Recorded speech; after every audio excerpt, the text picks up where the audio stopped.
My girlfriend announced, I'm pregnant and it might not be yours. I calmly said, no problem. Then I scheduled a paternity test and called my lawyer. What the test results revealed made her parents disown her. I, 31 male, was sitting at dinner with my girlfriend Celia, 28, when she dropped the bomb. We'd been together 3 years, living together for 1. I'm pregnant, she said, twirling her pasta. And it might not be yours. I put down my fork. Took a sip of water. Okay, she blinked. That's it? Okay. When did you find out? This morning. How far along? About 8 weeks. And who else might be the father? She went red. Does it matter? I choose you. I want to raise this baby with you. That's nice. Who else? Why are you being so calm about this? Would you prefer screaming? She actually seemed like she would. You're supposed to fight for me, for us. I need to know who else could be the father. She crossed her arms. Someone from my yoga retreat. The one 2 months ago? The spiritual healing one? Yes. The one where phones weren't allowed? Yes. Cool. What's his name? I don't know. We had a connection beyond names. I actually laughed. You're pregnant with some random dude's baby and you don't even know his name. It might be your baby. What percentage chance? She looked away. 50-50. Based on? Well, we were together before and after the retreat. We used protection. Did you with him? Silence. Celia, did you use protection with yoga guy? The retreat was about being natural and authentic. That's a no. Cool. I'll schedule a prenatal paternity test. They can do it at 9 weeks. Her jaw dropped. You want a paternity test? Obviously. That's so cold. Where's your trust? Probably at the yoga retreat with your judgment. She started crying. You're supposed to love me unconditionally. I'm supposed to raise some random yoga dude's kid unconditionally? Yes, if you loved me. I'll call my lawyer tomorrow. Figure out next steps. Lawyer? For what? Well, if it's mine, we need to discuss custody and support. If it's not, you need to move out. She threw her water at me. Missed. Hit the wall. You're a monster. I'm practical. She stormed out, went to stay with her best friend Fiona. Good. Gave me time to think. Update 1. Celia's mom Diane called me yesterday. This woman is usually the sweetest, most mild-mannered person. Not anymore. How dare you demand a paternity test? Your daughter cheated on me, Diane. She made a mistake. One tiny mistake. Getting pregnant with another man's baby isn't tiny. You don't know it's his. Hence the test. Real men don't need tests, they step up. Real women don't need yoga retreats to bang strangers. She hung up on me. Then Celia's dad Frank called. Former military, usually pretty reasonable. Son, just take the test quietly, no need to humiliate her. I'm not broadcasting it, Frank. She told her whole family, says you're abandoning her. She told everyone she cheated? No, she said you're being controlling and paranoid. I sent him screenshots of her admitting to the affair. Just the facts, her own words. Long silence. Then, I'll talk to Diane. Today, Celia showed up with Fiona and some guy I didn't recognize. Skinny, man bun, hemp necklace. Looked exactly like what you'd expect from a yoga retreat. This is River, Celia announced. The father, maybe. River extended his hand. Namaste, brother. I didn't shake it. You here for the test too? Test. River looked confused. Celia said you were cool with raising the baby together, all 3 of us, like a conscious throuple. I looked at Celia. A throuple? She lifted her chin. It's very European. We're not in Europe. Don't be so closed-minded. River nodded. Yeah, man, love is infinite. My savings account isn't. You got a job, River? I teach meditation and make dream catchers. Of course you do. Fiona jumped in. You're being really toxic right now. I'm being realistic. Celia, you have 3 options. 1, take the test. If it's mine, we co-parent separately. If it's his, you leave. 2, don't take the test, leave now. 3, this throuple nonsense, which isn't happening. River looked hurt. Bad energy, man. Celia grabbed his arm. River's moving in whether you like it or not. To my apartment? That I pay for? It's our apartment. Your name isn't on the lease. I've been living there a year. I have rights. You have 30 days notice, starting now. She screamed, actually screamed. River tried to sage the negative energy away with his hands. Fiona called me a fascist. I went back inside and started packing Celia's stuff.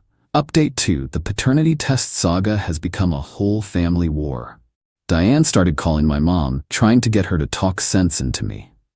My mom, bless her, Told Diane that maybe Celia should have thought about this before spreading her legs at a hippie commune. Diane threatened to sue my mom for defamation. My mom laughed and hung up. But here's where it gets insane. Celia decided to turn this into a feminist issue, posted on social media about how I was forcing medical procedures on her and violating her bodily autonomy by requesting a paternity test. Her cousin Greta, who's in law school, commented that paternity tests don't require any procedure on the mother, just a blood draw. Celia blocked her. Then River's mom got involved. Yes, River's mom. This woman, Moonbeam, legal name I checked, showed up at my apartment with crystals and what I think was supposed to be a peace offering but looked like moldy bread. You need to embrace the love child, she said. It's not my child. Children belong to the universe. The universe doesn't pay child support. Money is just energy, man. My landlord doesn't accept energy as rent payment. She tried to do some kind of blessing on my doorway. I shut the door. Then came the ambush. I got home from work to find Celia, River, Diane, Frank, Fiona, and some older woman I didn't recognize in my apartment. They'd used Celia's key, forgot she had one, my bad. This is an intervention, Diane announced. For what? Your toxic masculinity, the stranger said. She introduced herself as Dr. Astrid, a relationship healing coach Diane hired. You're all trespassing. Dr. Astrid pulled out a notebook. Let's explore why you feel the need to control reproductive narratives. Because I don't want to raise another man's kid. But why does genetics matter? She asked, pen ready. Would you raise a random kid? We're not talking about me. Get out. Frank stood up. Actually, I agree with him. Everyone turned to stare. Frank, Diane gasped. Man wants a paternity test for a baby that might not be his. That's reasonable. You're supposed to support your daughter.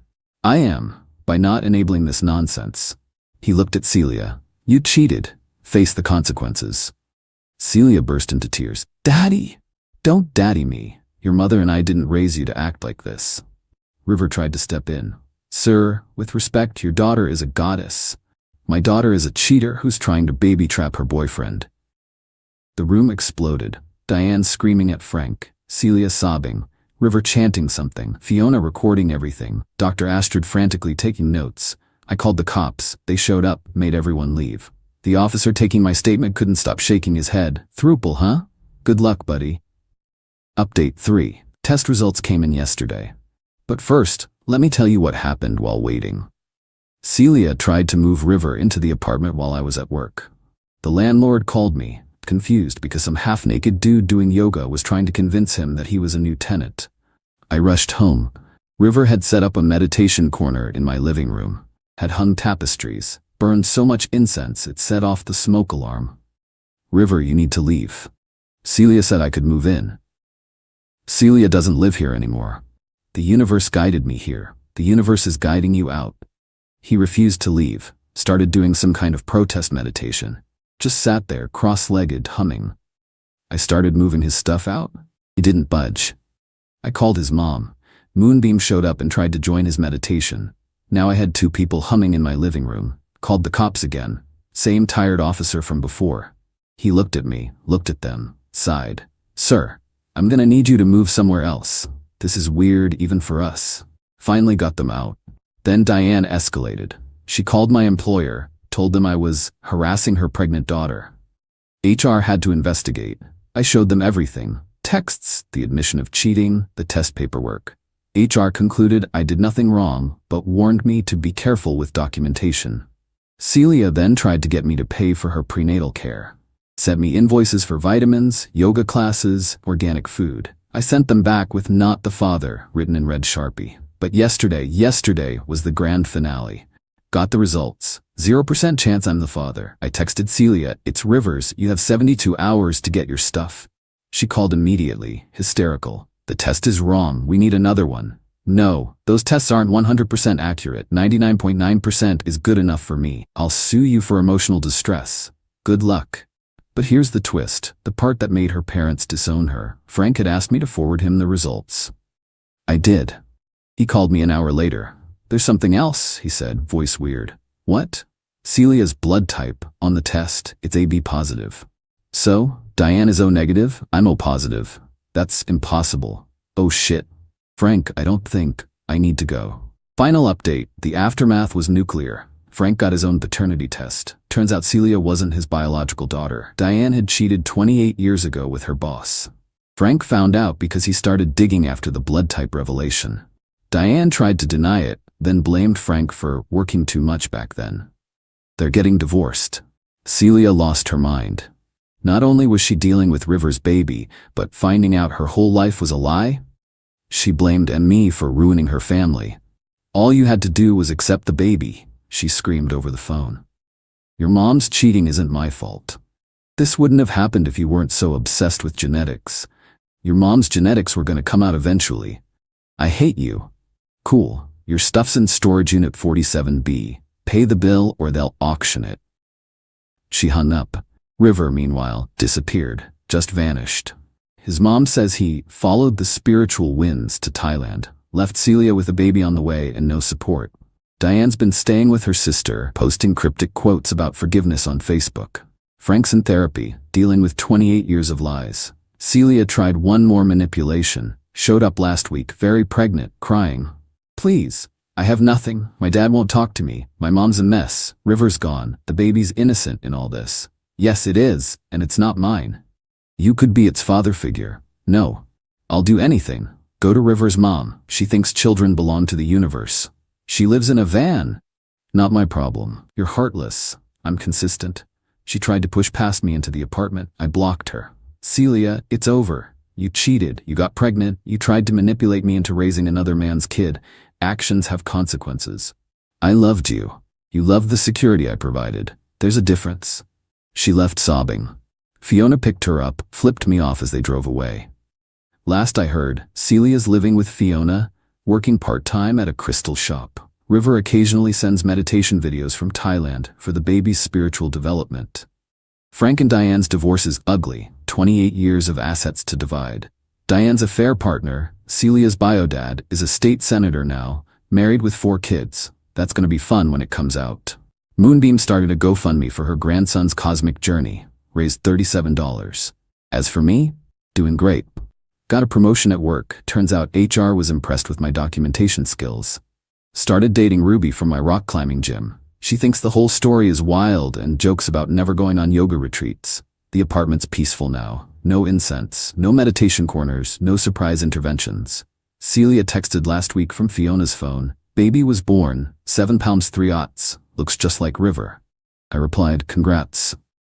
She sent back, that's it, congrats? What do you want me to say? That you regret this, that you wish things were different.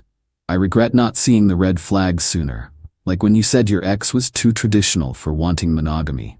She sent 18 more texts about karma and destiny and how I'll die alone. I blocked that number too. River's mom sent me a birth announcement covered in glitter. The universe welcomes Star Ocean. Yes, that's the baby's name. Star Ocean. That kid's gonna need therapy. To everyone saying I should have manned up, nah. Raising another dude's kid while he's off finding himself in Thailand isn't manning up. It's being a doormat. To Celia, if you're reading this, Fiona definitely showed you, your mom's cheating gene seems hereditary. Maybe work on that before Star Ocean starts dating. And River, if you ever float back from Thailand, your mom's van runs on vegetable oil and dreams. Your kid needs actual food and diapers. The universe doesn't provide those. Peace out. Edit, stop asking for the storage unit location. I'm not giving out that info. And no, I won't send you River's meditation videos. They're 3 hours of him humming at different frequencies. Edit 2, for those asking how Frank's doing, he texted me last week, said thanks for the push to find the truth, even if it hurt. He's moving to the coast, starting fresh. Good for him. Edit 3, Moonbeam's been leaving crystals at my door with notes about clearing my aura. My neighbor's kid collects them and sells them at school for $5 each. Entrepreneurship at its finest.